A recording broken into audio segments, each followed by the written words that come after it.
¿Qué significa haber sido creados a la imagen de Dios? ¿Acaso el hombre ha perdido completamente esa imagen después de la caída?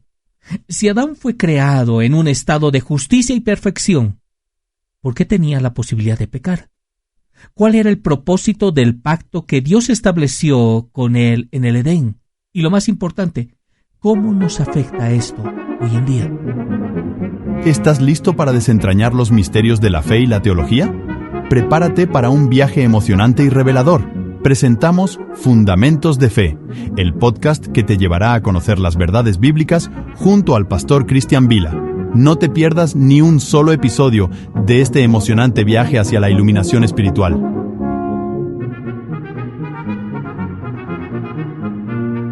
Bienvenidos a Fundamentos de Fe, estimado oyente, donde exploramos las verdades profundas de la Escritura y su impacto en nuestra cosmovisión.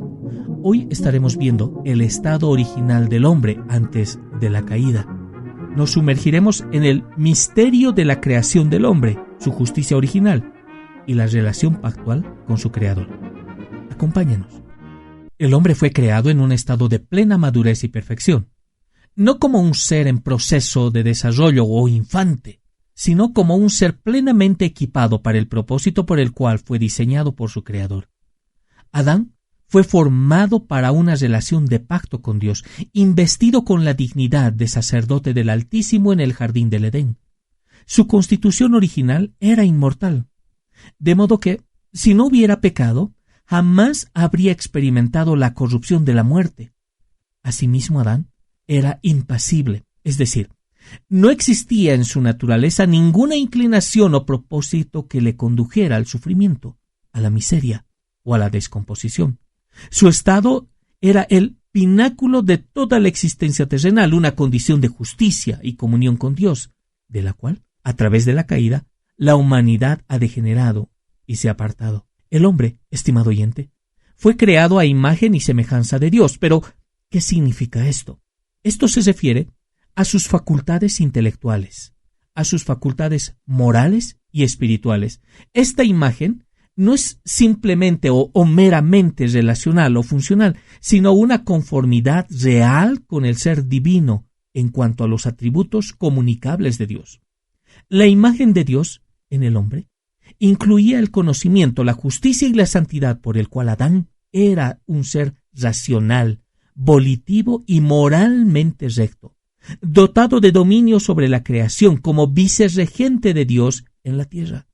No hay criatura sobre la faz de la tierra, estimado oyente, que refleje la gloria divina como el hombre, pues solo él es un espíritu racional, un agente moral libre y un mayordomo del orden creado.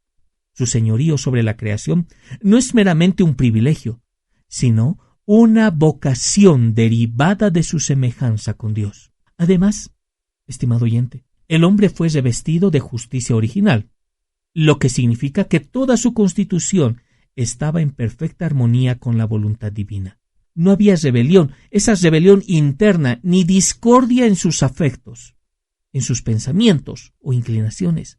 Su intelecto estaba iluminado por el conocimiento divino, su voluntad se inclinaba naturalmente hacia la justicia y sus afectos se hallaban ordenados en perfecta santidad.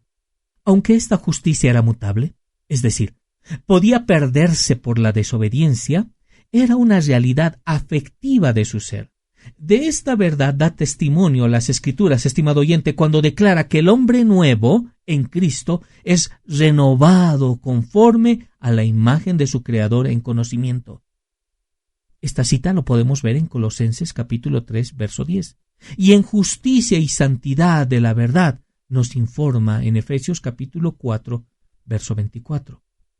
Así, el conocimiento divino, la justicia perfecta y la santidad consumada constituían la imagen original de Dios en el hombre, dotándolo de la capacidad y el deber de ejercer dominio sobre la creación y disfrutar de comunión con su Creador.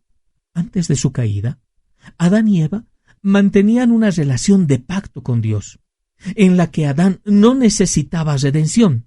Así es, estimado oyente, en el huerto del Edén, Adán no necesitaba redención, pues aún no había caído en pecado. Su estado era de justicia perfecta, un estado de perfecta comunión, sin interrupción con Dios. No había enemistad alguna entre el Creador y la criatura. Adán no poseía una mente carnal, como lo cita Romanos capítulo 8, verso 7, sino que su entendimiento estaba sujeto a la luz divina, su voluntad alienada con la ley de Dios y sus afectos enteramente puros. No obstante, esta relación era de naturaleza pactual, con condiciones establecidas por el mismo Dios soberano. En el pacto de obras, Adán recibió promesas gloriosas, se le impuso un mandato y en caso de transgresión se estipuló la pena de la muerte. La finalidad última de este pacto no era simplemente la felicidad del hombre, sino la glorificación de Dios a través de la obediencia de su criatura. La creación del hombre, estimado oyente, no fue un accidente, tampoco un experimento divino. Dios lo hizo con un propósito claro: reflejar su gloria, vivir en comunión con Él y ejercer dominio sobre la creación. Aunque la caída trajo corrupción, trajo muerte, la historia no termina ahí. La imagen de Dios en nosotros aún permanece, y en Cristo se nos ofrece una restauración aún más gloriosa. ¿Qué significa esto para nuestra relación con Dios hoy? ¿Cómo podemos, estimado oyente, vivir conforme al propósito original por el cual fuimos creados? Sigamos explorando juntos estos fundamentos inquebrantables de nuestra fe. Hasta el próximo episodio. Que Dios te bendiga ricamente. Gracias por acompañarnos en Fundamentos de Fe. Hasta la próxima.